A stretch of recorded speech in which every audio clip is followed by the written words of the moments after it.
Malam ini kita membahas tentang 4G yang kalau dalam handphone kita atau smartphone kita itu salah satu akses agar kita lebih cepat dalam mendownload atau dalam menjalankan aplikasi di handphone kita. Apalagi kita yang sering buka YouTube atau punya beberapa aplikasi-aplikasi yang memang butuh daya akses internet yang tinggi, itu dijadikan sebagai analogi tentang gimana cara kita membangun hubungan dengan Allah Subhanahu wa taala supaya ketika kita berdoa itu cepat diijabah oleh Allah. Supaya ketika kita ada masalah cepat dapat pertolongan dari Allah. Supaya ketika kita dalam kesulitan Allah segera menurunkan keajaiban dan jalan keluar. Dianalogikan dengan 4G. Dalam bahasa lain tuh bisa dibilang ini adalah wasilah. Gimana cara membangun wasilah antara kita kepada Allah Subhanahu wa taala sehingga aksesnya cepat. Sehingga loadingnya cepat.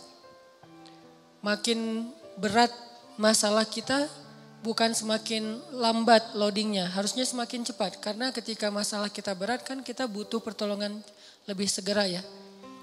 Gak bisa ditunda. Nah gimana cara membangun wasilah atau akses itu kepada Allah Subhanahu wa taala bahkan lebih daripada 4G. Sebelum itu saya pengen nyampein beberapa contoh kisah orang yang punya 4G ke Allah, yang punya wasilah yang bagus kepada Allah Subhanahu wa taala sehingga ketika mereka butuh Allah, Allah segera menurunkan pertolongan dan keajaiban dalam hidup mereka. Salah satunya adalah cerita Ibrahim bin Adham. Kita tahu Ibrahim bin Adham ini salah satu tokoh tasawuf yang dikenal di antara para ulama bukan dengan keilmuannya, bukan dengan hafalan hadis-hadisnya, bukan dengan fikihnya, tapi dengan kedekatannya kepada Allah dan diijabahnya doa dia. Ini Ibrahim bin Adham. Secara status Ibrahim bin Adham ini emang orang miskin. Bahkan bisa dibilang fakir. Tapi secara realitas kalau kita baca kisah beliau gak pernah kekurangan. Beliau gak pernah kesulitan.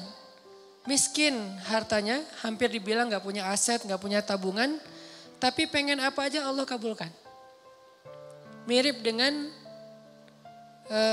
Uwais Al-Qarani di zaman tabi'in. Emang orang miskin dari desa Qaran Yaman. Tapi Uwais Al-Qarani ini selalu dimudahin sama Allah dalam setiap urusannya.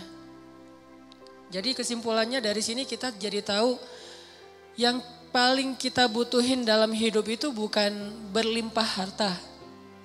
Yang paling kita butuhin dalam hidup itu bukan banyaknya aset.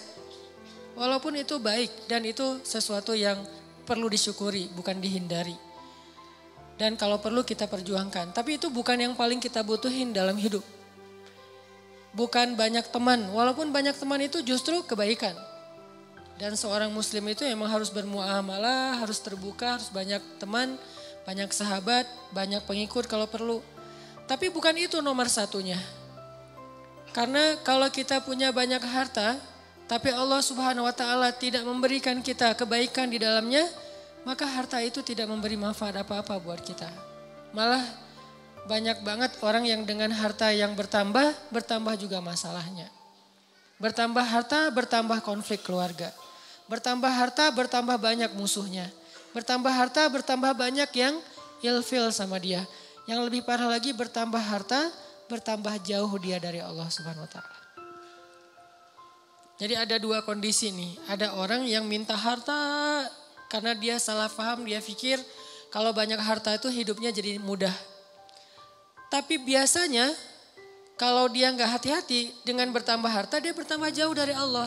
Karena mulai lalai. Kalau tadi ketika hartanya sedikit dia gak bisa lalai, kenapa? Gak ada fasilitas, gak ada modal, mau lalai gimana?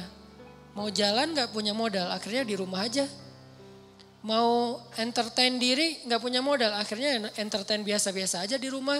Paling minum teh di belakang sambil Ngelihat anak-anak main itu entertain dia karena gak cukup modal. Tapi buat yang udah modalnya lebih kan gak cukup entertainnya cuma minum teh kan.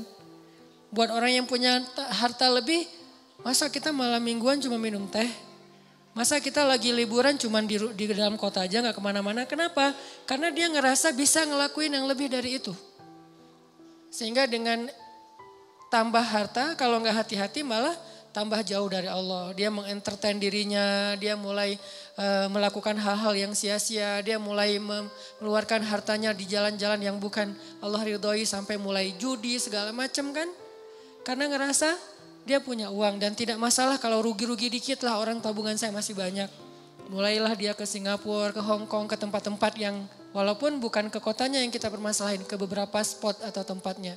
Ini dia minta harta banyak nih. Ternyata harta itu tidak ngasih dia kenyamanan hidup. Belum lagi nanti dengan kehidupan lifestyle-nya yang udah berubah, rumah tangganya udah gak nyaman. Saya punya teman yang pernah ngerasain yang kayak gitu beberapa orang. Dan curhat. Alhamdulillahnya udah hijrah sekarang. Dia ngerasa, kenapa ya uang saya banyak, berlimpah, bisnis saya lancar, kok saya kayak jauh gitu dari anak. Hampir saya gak pernah duduk bareng dengan anak, gak pernah dengerin mereka curhat, gak pernah nemenin anak saya main. Bahkan nganterin sekolah atau jemput sekolah aja jarang. Saya pikir dengan memfasilitasi kebutuhan anak saya berarti saya udah sayang sama dia. Udah ada mobil pribadi khusus buat istri, buat anak, ada 3 anak masing-masing 1 mobil. Dengan alasan yang masih logis. Kalau 1 mobil bertiga nggak efektif karena sekolahnya jauh-jauh takut telat. Belum lagi nanti pulang sekolahnya beda waktu, kan nggak nyaman. Akhirnya dikasihlah 3 mobil dan itu logis sebetulnya. Dengan 3 driver, bayar sekolah yang paling mahal. Kemudian di rumah masing-masing kamar tuh ada entertainnya dengan layar besar, layar datar gede dan segala macam, ada game segala macam. Pokoknya kehidupannya tuh udah sangat terfasilitasi, tapi kok nggak happy. Mungkin mereka nggak ngeluh masalah kurang makan, nggak ngeluh masalah kurang biaya, tapi mengeluh kurang sentuhan dari orang tua. Dia ngerasain itu. Karena semakin dia sukses, jaringan dia semakin luas, terus kerjaan dia semakin banyak, deadline-nya makin banyak yang mengepres dia, bikin dia benar-benar dalam keadaan stres tinggi. Belum lagi nanti tuntutan entertainnya lebih besar karena teman-temannya berharap ke dia. Kayak misalnya kita ada duit, pasti teman kita pengen ditraktirin. Kalau kita nggak punya duit, nggak ada yang ngajak kita karena nggak bakal ditraktirin. Jadi diem aja di rumah kan ya. Kalau misalnya dianggap kita sukses, kapan nih makan-makan, kan suka gitu tuh. Kita baru dapat job nih, atau baru diterima kerja, atau baru selesai bisnis. Kapan nih makan-makan? Dan itu hal yang sangat wajar, natural terjadi. Sehingga keluar rumah pagi, pulang sore, malam harus keluar lagi buat entertain tamu segala macam. Dia punya beberapa Ferrari. Kadang-kadang balapan lagi, malam minggu balapan. Gak bahagia.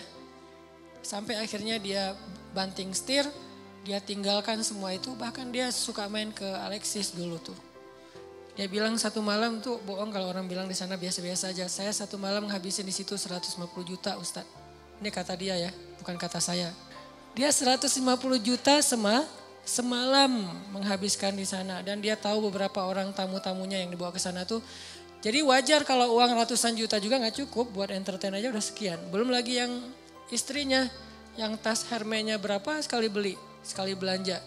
Belum lagi nanti biasanya kebutuhan mereka kan bertambah sesuai dengan kemampuan ya.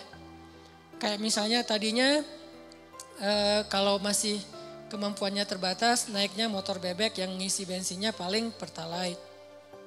Dan itu juga berapa sih sebulan gitu kan. Kalau udah yang cc-nya 4.000 mobil, belum lagi motornya, dari pajaknya aja udah beda.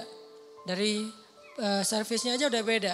Pasti drivernya beda, harga driver mobil Avanza sama driver yang udah pakai mobil-mobil mewah tertentu, pasti beda harganya. Berarti bertambah kebutuhan bulanannya nih. Belum lagi mereka kalau mau tadi entertain itu udah beda seleranya. Kalau misalnya duit udah banyak, udah gak mau lagi jalan-jalannya dalam negeri dong. Minimal Singapura. Lagian kadang-kadang udah sampai ada kesan, bosan ke Singapura. Ke Singapura bosan. Kemana tuh? Ke Jepang, bosan. Kemana? Ke Hong Kong, bosan juga. Jadi banyak kota, banyak negara udah bosan. Maunya entah ke kutub atau ke planet lain gitu. Saking banyaknya duit. Dan itu natural terjadi loh, pasti kayak gitu. Gak usah jauh-jauh kita aja kadang ngerasain walaupun bukan masalah bab luar negeri ya. Kayak misalnya tadinya jajan di warung juga udah cukup.